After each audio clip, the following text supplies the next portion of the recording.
प्रिय विद्यार्थियों, पूर्व के वीडियोज़ में हमने हिंदी साहित्य के आधुनिक काल की पृष्ठभूमि, उसका परिचय, उसकी परिस्थितियाँ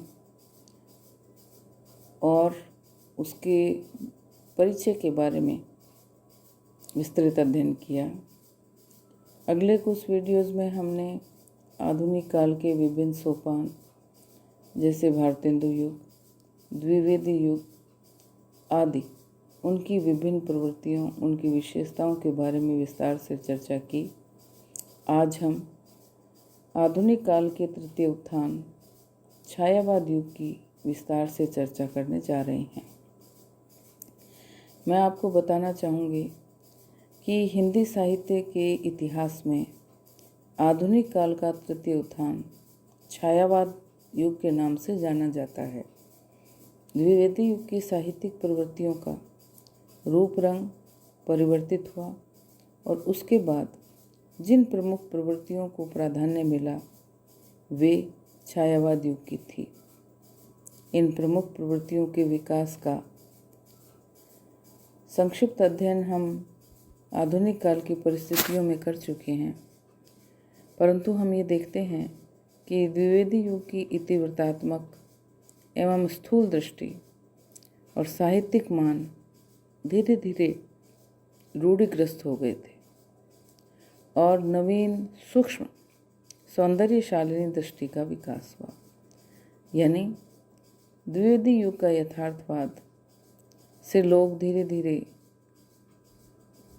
अप्रसन्न से हो गए थे और एक नवीन दृष्टि, उन्होंने सूक्ष्म दृष्टि खोजी जो सौंदर्यशालिनी दृष्टि थी और उसका विकास हुआ।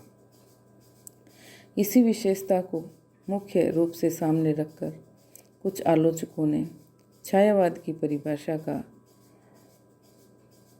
विवरण प्रस्तुत किया है।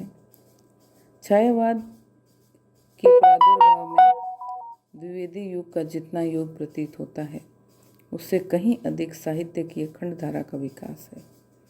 हिंदी साहित्य के आदिकाल से लेकर आधुनिक काल के पंचम उत्थान तक एक ही धारा प्रवाहित हो रही है जो साहित्य की संजीवनी धारा है। इसीलिए छायावाद में श्रृंगार काल की कुछ साहित्यिक प्रवृत्तियों का आधुनिक रूप है, जैसे सौंदर्य और प्रेम।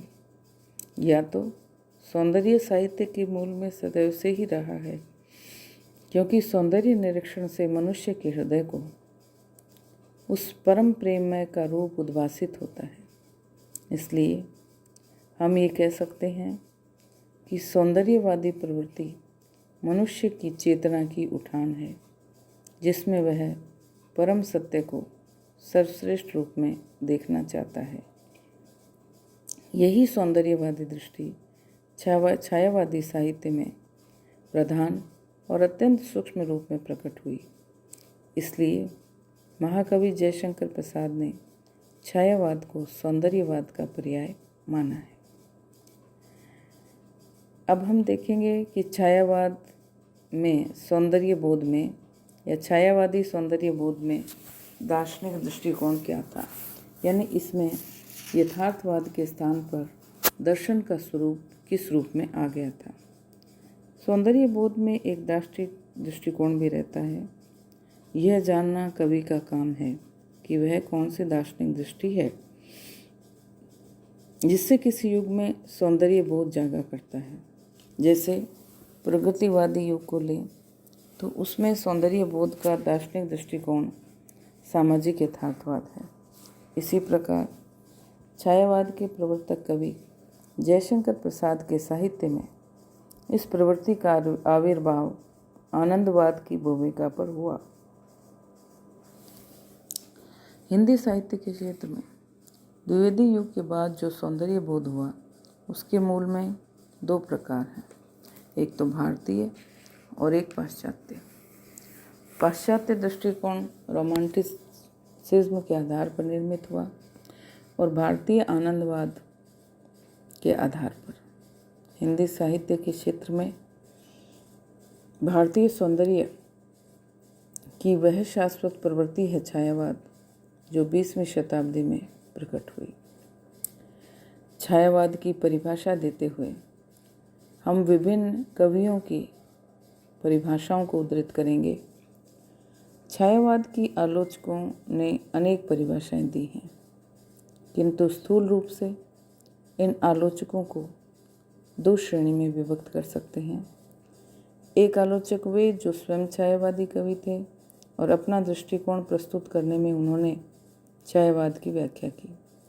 दूसरी कोटि में वे सभी प्रकार के छायावादी, प्रभावाभिव्यंजक, प्रगतिवादी इत्यादि आलोचक आते हैं। छायावादी कवियों में हम इन्हें दो श्रेणियों में रख सकते हैं। पहले कवि और आलोचकों ने जो कहा है उसके बारे में हम कहेंगे।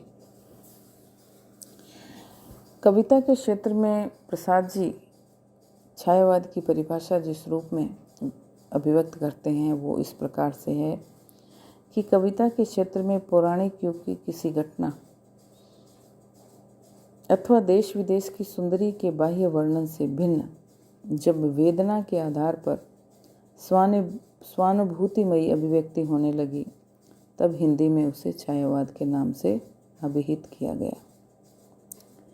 इसके बाद प्रसाद जी श्रृंगारकालीन परिस्थितियों में साहित्य की प्रवृत्तियों का विवेचन करते हुए नवीन विचारों की अभिव्यक्ति की चर्चा करते हैं। कहते हैं, नवीन भार आंतरिक स्पर्श से पुलकित थे। आभ्यंतर सूक्ष्म भावों की प्रेरणा बाह्य स्थूल आकार में भी कुछ विचित्रता उत्पन्न करती है।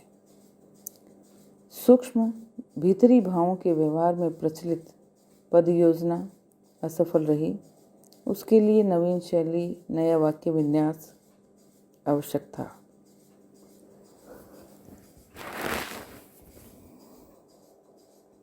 हिंदी में नवीन शब्दों की भंगिमा, आभ्यंतर वर्णन के लिए प्रयुक्त होने लगी और अभिव्यक्ति का ये निराला ढंग स्वतंत्र लावण्य रखता है। मोती के भीतर छाया की जैसी तरलता होती है, वैसी ही कांति की तरलता अंग के लावण्य में होती है और इस लावण्य को संस्कृत साहित्य में छाया और विच्छति के द्वारा लोगों ने निरूपित किया है।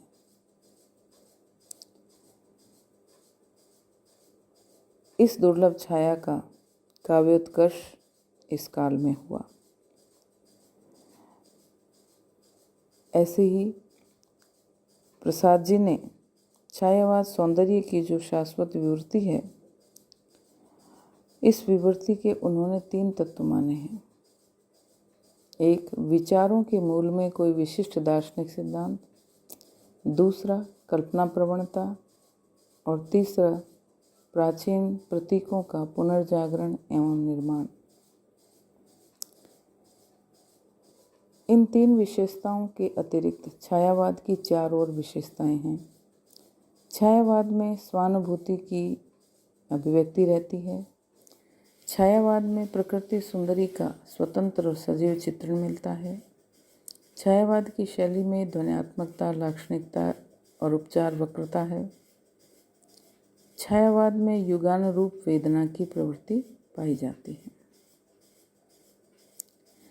ये विचार जयशंकर प्रसाद जी ने प्रकट किए। अब हम देखते हैं कि कविवर सुमित्रा नंदन पंत ने छायावाद को किस तरह से परिभाषित किया। वे छायावाद को पाश्चात्य साहित्य के रोमांटिसिज्म से प्रभावित मानते हैं। इसलिए पंत जी के काव्य का आदर्श अंग्रेजी रोमांटिक प्रतिवर्तन के काव्य आदर्श के अनुरूप था। उसमें वेदनानुभूति रोमांटिक शोक के रूप में आई है। उनमें वर्ड्सवर्थ की सी प्राकृतिक सुंदरता के साथ प्राकृतिक करुणा और निराशा की भी झलक है। इस प्रकार प्रसाद जी छायावाद को पूर्ण भारतीय परंपरा मानते हैं, तो पंत जी पाश्चात्य रोमांटिसिज्म की परंपरा में कवित्री महादेवी वर्मा, इन्होंने छायावाद के संबंध में कहा है कि छायावाद का मूल दर्शन सर्वात्मवाद है। प्रकृति को उसका साधन मानती हैं। छायावाद ने मनुष्य के हृदय और प्रकृति के उस संबंध में प्राण डाल दिए जो प्राचीन काल से बिंब प्रतिबिंब के रूप में चला आ रहा था और जिसके कारण मनुष्य को प्रकृति अपने दुख में उदास और सुख में पुलकित जान पड़ती थी। छायावाद की प्रकृति घट कूप आदि में भरे जल की एक रूपता के समान अनेक रूपों में प्रकट होकर महाप्राण बन गई।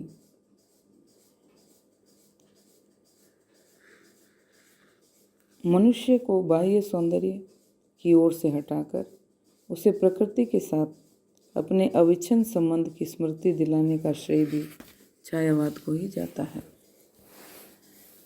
महादेवी जी के अनुसार छायावाद की कविता हम प्रकृति के साथ रागात्मक संबंध स्थापित करा के हमारे हृदय में व्यापक भावानुभूति उत्पन्न करती है और हम समस्त विश्व के उपकरणों जड़ चेतन पदार्थों से एकात्म भाव संबंध जोड़ लेते हैं।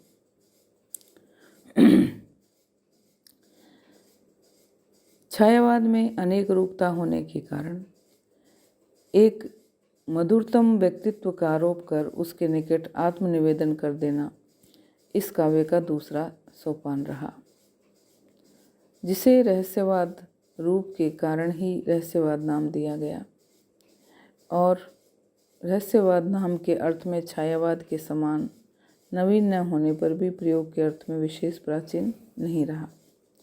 महादेवी जी के मत से छायावाद की मुख्य विशेषताएं जो हैं उनको हम अगले वीडियो में विवरण देंगे। तब तक के लिए धन्यवाद।